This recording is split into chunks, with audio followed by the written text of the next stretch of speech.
Welcome to the Painting Coach, and today I'm very excited as we are painting the High King of Fenris, Logan Grimnar. I absolutely love the brand new sculpt for this model. A huge thank you to Games Workshop for sending it out to me early so I can get this content made.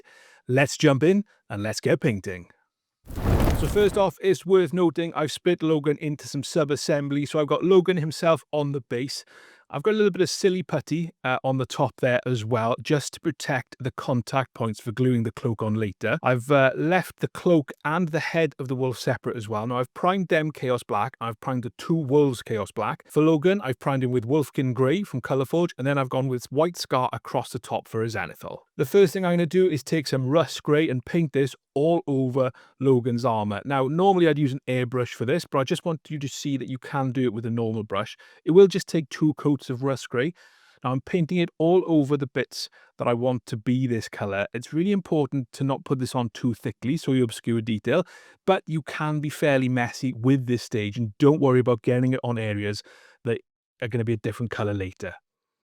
Once that's dry, it's time to block in all of the black elements. So I'm using AK black for this. You can use whatever black you want. If you've got a bad and black, that's absolutely fine. So I'm going across the model, painting in things like the Stormbolter casing, all the leather straps, all the joints in the armour as well. And the other thing I'm going to do whilst I've got this out, I am going to paint that wolf pelt as well with the AK black. Now it does take a little bit of time to get in there. Be careful around the armor you've already finished. I mean, we will go back and tidy it up later on. It's just a lot quicker if you don't spill any black on it now. But I'm going to paint them just so I've got a nice base to build up the richness of that wolf fur. Next up, I'm going to shade all of the armor. Now in terms of the mix, this is a 50-50 mix of Space Wolves Grey and Contrast Medium, and a dab, just a dab of Black Templar contrast paint. So in terms of making this mix, what I've done is I've done 4 parts Space Wolves Grey, 4 parts Contrast Medium, and I've just dipped my brush into the Black Templar and mixed that in as well, just to give it some depth. And I'm going to paint this into all of the joints, all of the recesses of the armor, everywhere I want to get a little bit of that shading. Now, this should go on fairly smoothly, but don't let it pull too heavily so you've got some really ugly oil slick looking pieces across the model. Next, we'll do all of the gold. So I'm going to base all of this using Balthasar Gold. Now, there's a fair amount of this across the model. So we've got the wolf iconography across the greaves. We've got the crux on the greaves. We've got all that imprinted nameplates and runes as well across the greaves and across the shoulder pad and the hip plates. We've also got the head of the axe Morkai, and there's also that wolf head inside or on the belt buckle of Logan's armor. Now, if you're not 100% sure, check the box art because that'll show you all the areas where you need to get this color. Next up, we'll do all of the silver. Now, I'm still using this steel from Pro Acryl. I really quite like this color. I'm not sure if it's going to replace dark aluminium, and if that's what you've got, use that. Or if you've got lead belcher, that's absolutely fine. And I'm going to use this to paint all of the silver areas. Now, there's not a huge amount of silver on the model, so we've got the mechanical parts of the Stormbolter, we've got the connection tubes up the arms, we've got parts of the Axe Morkai as well, and we've also got all the links that hold on all the pennants and runes. But there's not a huge amount, so just take your time with this. Again, be careful not to spill this on bits you've already finished. Next up, we'll shade all the gold and all the silver using Nuln Oil. Now, we don't want to flood any parts of the miniature with this, so we don't want to put it on too heavily. We just want to paint it over those elements and into the recesses. This is particularly important across all those runes where we want to get it into the engraving, so it makes it really easy to highlight later on and really helps them to stand out. Once that's dry, we'll start highlighting. So for the silver, we're going to use chrome from Vallejo Model Air. Now, if you haven't got chrome, something like shining silver or Mournfang steel are absolutely fine. And all we're looking to do is just drag our brush along the sharp edges. This should give us a nice crisp highlight. Make sure you've got a good tip on your brush and you haven't got too much paint on there either. For the gold, the first highlight is going to be with Sycorax Bronze. Now, generally, we're going to paint large parts of the gold with this colour. We just want to leave the darker colours in the recesses, but do try and take account of where the light is falling across the model, because we don't want to make this look like just one block colour of Sycorax Bronze. We do want to have some variations in there. When we're painting across the runes on the engravings across the armour, be very careful. We don't want to get this into the recesses. So just take your time. A key here, again, is not having too much paint on your brush. And where you can, just dragging it across the shape of the model, because this will get you those nice, crisp highlights. The final highlight on all of the gold is going to be with some Canoptek Alloy. Now, this is just a touch across some of those areas that are going to catch the most light. So you can see I'm just tapping them across the top of the wolf, across the bands that hold the beard braids in place, and generally anything that's facing upwards. Anything that's facing downwards, I'm not going to paint with this colour. Let's move on to all of the wolf pelts then. So I'm going to paint the parts that are on Logan as well as the parts that are off Logan exactly the same way.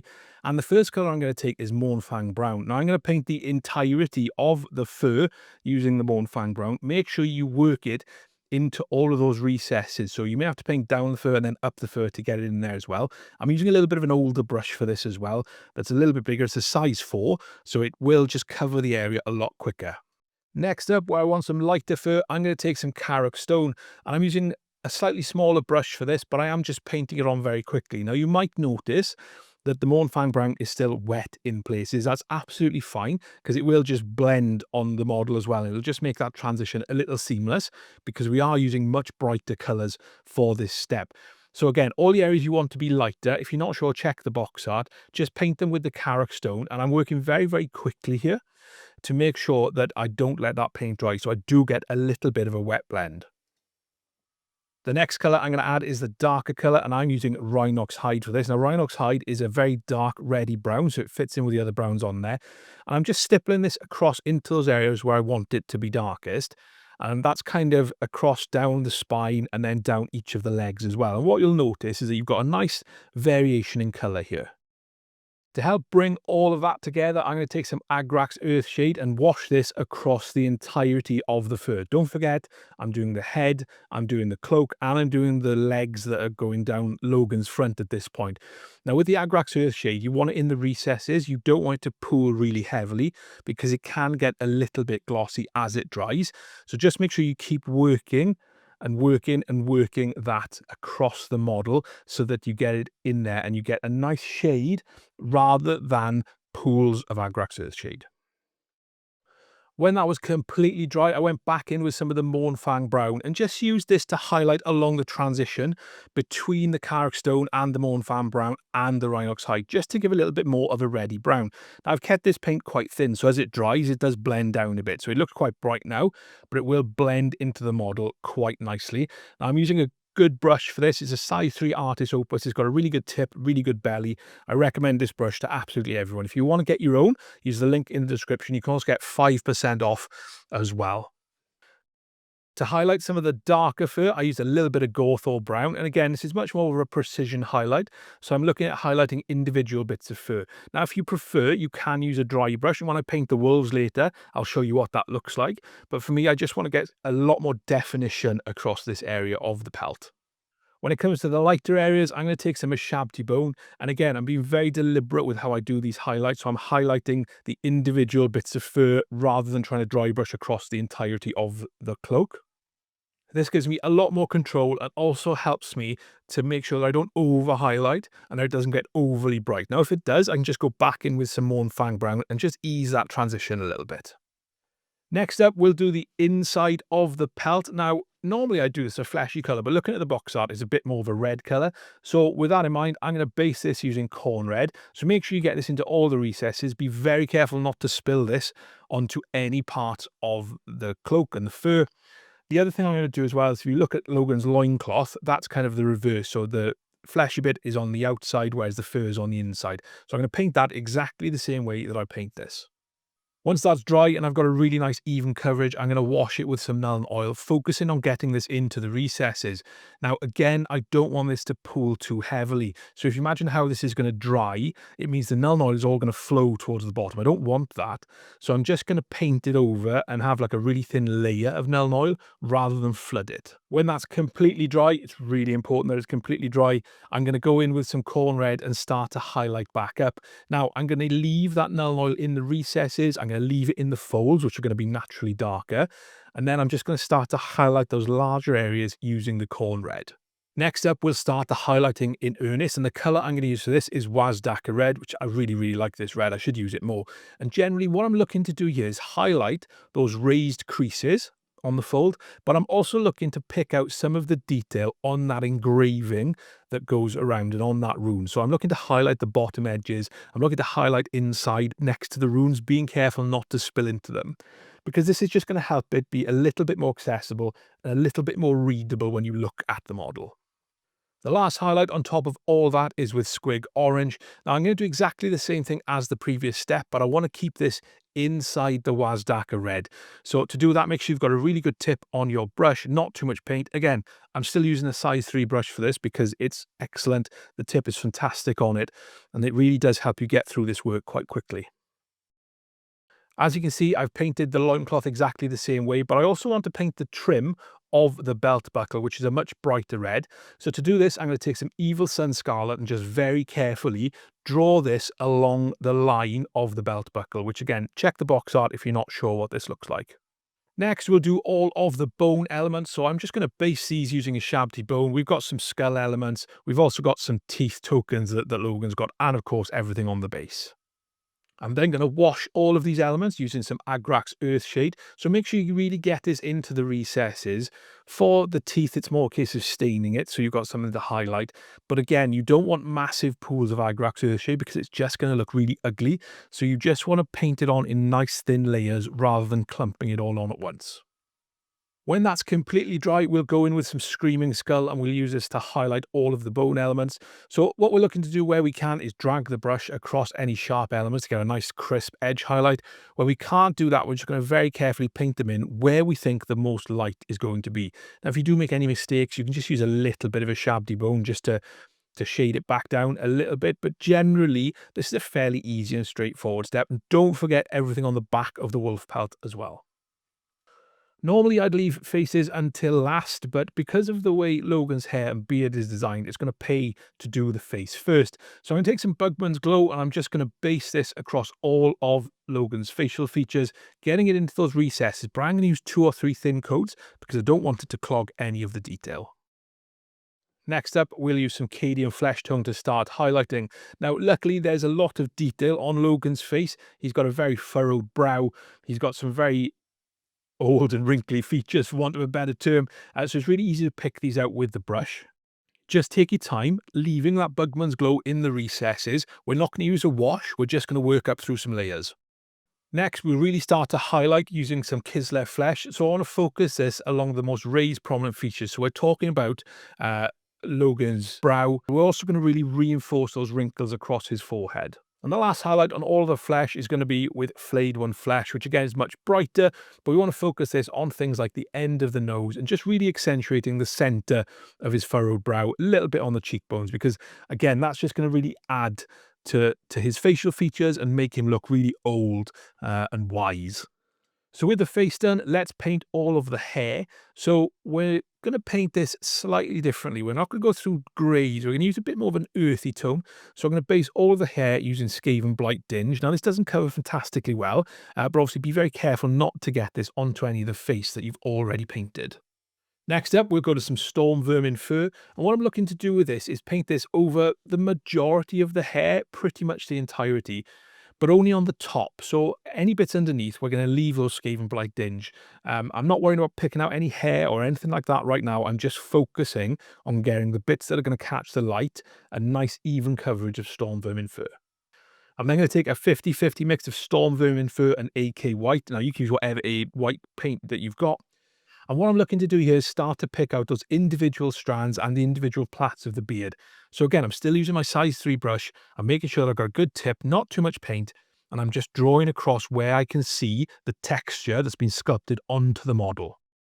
So this is already looking really, really nice. I just want to start to add more texture into it. I'm going to do that with a 2 parts white to 1 part Storm Vermin Fur mix. So the same as before, I've just put a little bit more white in. And again, what I'm looking to do is really focus now on the bits of hair that are going to catch the most light. So we've got the top of the head sticking out from the armor. We've got on his goatee, we've just got the bottom part of his goatee rather than the bit underneath. And of course, we've got the plaits of the beard and the strands of hair. And the last thing is just a little bit of pure white just to make that hair really pop and stand out on the model. I'm using very little of this and it's just really on the most prominent parts, but I am making sure that I'm painting it on very thinly in very thin lines so that it doesn't go too thick and doesn't really push this straight to white. It just shows lots of texture, lots of color, and lots of age in the beard. Whilst I've got the Skaven Blight Dinge out, I do want to just add a little bit onto the snout of the wolf on Logan's armour. So it's very thin. I'm just going to paint this around the nose, and I'm also going to paint this around the paws as well. So if you look at the paws of the wolf pelt, I'm going to paint these with the Skaven Blight Dinge as well, and just blend these and feather them into the fur a little bit. And I'm just copying the box art a little bit with this. I'm then going to highlight them with a little bit of Storm Vermin Fur. Not a huge amount, just enough to help them catch some more light. Now, before this next step, go back in and correct any mistakes you may have made across any of the black parts of the armour. So things like the Stormbolter casing, the black shoulder pad, the leather straps across Logan's chest. We're going to take some Eshin Grey, and we're going to do two things with this. Firstly, we're going to base the Crux Terminatus on the shoulder and all of those stone-like runes that Logan's got. I think he's only got 2 or 3 of them. It's not a huge amount. But we're also going to use it as the first highlight on all of the black elements. Now, generally, we want to keep this fairly thin, even though it is a chunky highlight. We don't want to go too wild with it. So again, same thing we've done with everything else, is a sharp point on your brush and just drag it across the shape of the model for the highlights. We'll also use this as a first highlight on all of the claws. Next up, we'll take some Dawnstone, and again, we're going to do two things with this. The first thing is we're going to highlight everything, but we're going to keep this inside the Eshin Grey of the previous step. So again, taking your time with this, making sure you've got a good point on your brush and not too much paint. The other thing we're going to do is paint the entirety of the Crux Terminatus, but we are going to leave that Eshin Grey in the recesses. So this is kind of your mid-tone for your Crux Terminatus, and we're going to do the same with all of the runes as well. We'll also use this as a final highlight on the claws just by dragging the brush down them. As a final highlight on the Crux Terminatus, we're going to take some Administratum Grey, and with this we're looking to do nice crisp highlights, keeping it inside the Dawnstone of the previous stage. Again, same thing as we've done all the way through. Is a good tip on your brush, not too much paint. I'm still using that size 3 from Artis Opus. We're also going to use this just to drag around the edges of those runes to give them a nice crisp outline. Next, we're going to paint the Axe Morkai head, and we're also going to paint the wolf on Logan's shoulder pad. So firstly, I want to base all of these using Corax White. Now, it does take a couple of coats to cover, but thin it with a little water and it's fine. I do like this as an off-white as a base for white because you can just highlight from this and you're done. Next up, we'll take a brighter AK White, and I'm sure this washes out a little bit on the screen, but essentially I'm just doing some line highlighting, edge highlighting using the AK White, because this will help everything pop a little bit. And I'm also going to paint this over the entirety of the axe head just to make it that bit brighter. For the star on the shoulder pad, this is very simple. Just paint some Iyanden Yellow contrast paint over it and you're done. For the Axe Morkai, we're going to do this a little bit of wet blending. So make sure you've got Flesh Terror's Red, Magmadroth Flame, and that Iyanden Yellow paint pot open. What we're going to do is we're going to paint a line of that Flesh Terror's Red down the side of the axe where we want it to be darkest. We're going to clean our brush and dry it, and we're going to take some Magmadroth Flame, and we're not going to paint it into the red to start with. We're going to paint it separately in a separate line and then work it into the red a little bit. And then we'll finish off with a little bit of Iyanden Yellow just in the centre of the axe by the head. Don't worry if you spill this over the wolf head of the axe like I've done. You can always go back in and just paint this with some Sycorax Bronze and Canoptek Alloy. You'll be good to go.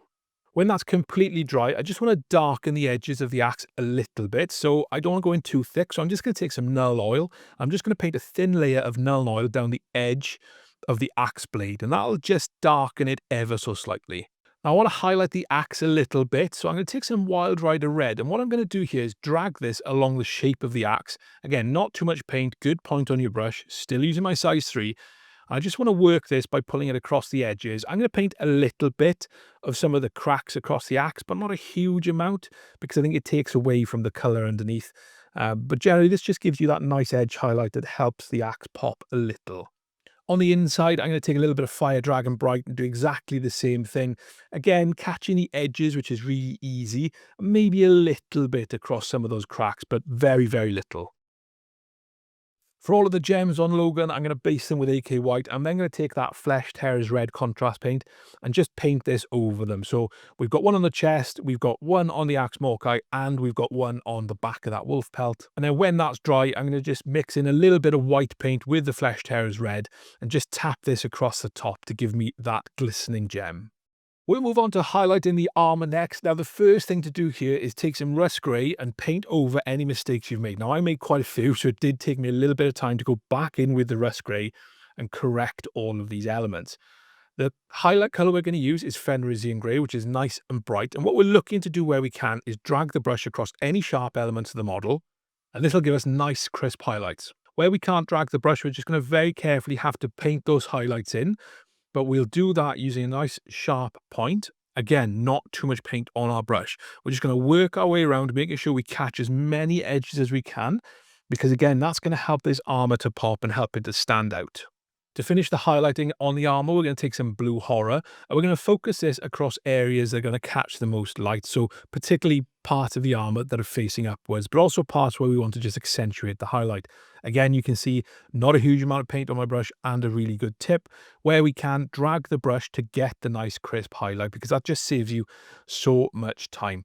So work your way around. Start off by putting a little bit on. If you want to put more on later, then you can always do it, but it's always better to put a little and add more. We're particularly looking at things like sharp edges here as we work our way across the model. So that's Logan done. Let's move on to his wolves. So we've got one which is a darker brown and one which is a much lighter colour. So let's figure out how we're going to do this. I'm going to start off with some really simple schemes, some really simple wet blending that'll give us the base that we want. So first off, we're going to take some Dryad Bark and we're going to paint this all over the wolf that's going to be the darker brown. And for the other wolf, we're just going to paint it across the back. Whilst that's still wet, I'm going to go in with some Gorthor Brown, and I'm going to just add this in those areas where we've got the lighter part. So for the darker brown wolf, this is just the kind of bottom halves of the leg. And for the lighter wolf, this is going to be the majority of the fur. So we're working really quickly here. We're painting into wet paint on the model still. That's absolutely fine, because as it dries, it'll just blend into itself. This is a form of wet blending. It's not a scientific form. It's just working really fast to get that nice base. I'm going to work a little bit of Karak Stone in as well. Again, you can see these are still wet. So on the darker wolf, this is just going to be the bottom part of the legs. But for the lighter wolf, this is going to be across quite a fair bit. So we're going to work this right up into the shoulders, all over the face as well. Now, when these dry, you're going to see that you've got a nice colour transition across them. For the lighter wolf, I wasn't quite happy with it, so I then took some Rakarth Flesh, and again, I used this across the bottom of the paws and the face just to brighten the model up nicely. To add some depth and definition back, I then took some Agrax Earthsahde and washed this all over the fur. Now, the wet blend that you've already done will have a nice smoothish transition, but this will just cover up any mistakes or any other blotchy bits you might have got. Again, the key with this is not flooding the area and leaving it to just be completely Agrax Earthsahde in colour. We want to work it around the model using the brush, getting it into all of the recesses. And of course, I do this for both of the wolves. When that's completely dry, it was time to do some highlighting, and I used one of my Artis Opus Series D dry brushes for this. So I've not got a huge amount of paint on my dry brush, and I'm painting it in the direction of the fur, so it's catching all the bits that stand up. So for the darker fur, I'm using Gorthor Brown, and of course I'm doing both wolves at the same time here, so there's going to be a lot more on the darker wolf than there is on the lighter wolf. I then moved to a little bit of Karak Stone to highlight the lighter areas. Again, I'm using the same brush. I haven't cleaned it, so you're still going to get a little bit of a mix of colours on the brush. Again, I'm painting it in the direction of the fur so that I do catch and get some nice highlights. Obviously, on the lighter wolf, I'm focusing and putting a lot more of this on than I am with the darker wolf. For the lighter wolf, I then went up to some Rakarth Flesh. Again, I'm moving in the same direction as the fur, so I'm just picking it off. Again, it's exactly the same brush. It's not being washed. And they're just going to use this to lighten those areas, particularly around the face and the front of the shoulders. And that should give me a nice effect to do everything else from. Taking some Flesh Terror's Red contrast paint, I use this to paint the gums of both of the wolves and also the tongue of the whiter wolf, which has got its mouth open. And then I went back to Skaven Blight Dinge and did exactly the same thing on the paws here that I had done on the paws on Logan's wolf pelt. And that is, I was painting the front of the paws, but blending it into the lighter or the darker colour on the legs. And that's because if you look at the box art, they do kind of blend down into this grey colour. Now, I'm not sure if you know the lore about the wolves, but the two wolves are the offspring of the wolf that Logan has got on his armour. So it doesn't get much more 40k than that. I then went in with some Storm Vermin fur and just highlighted these up nice and simply. Now, the walls have got some scars across them as well, and you can see this. So to get those in, I just took some AK White. Now, that might be a little bright for you, so you can use something like Pallid Witch Flesh if you want, which is a little bit of an off-white. I just very carefully dragged the brush across them to get a nice highlight. And then I took some Magos Purple Contrast Paint and painted this over the scarred areas. I didn't have too much on my brush, so I just wanted that pinky colour to come out. As for the other elements on the wolves, like the claws and the teeth, I did these exactly the same as I did everything else on Logan, so I'm not going to show you them twice. And then all you have to do once you're done with that is pop them all back together on the base. And then you have this fantastic, absolutely epic model. I am so, I'm really happy with how the paint job has come out, but the model itself from Games Workshop is absolutely fantastic. I really, really love it. And yeah, it just doesn't get, for me, doesn't get more 40k and doesn't get more space Viking than this. So look, a huge thank you to all my patrons who make these videos possible. If you did like it, leave a like and a comment down below. And don't forget to check out my other Space Wolves content here. I'll see you next time.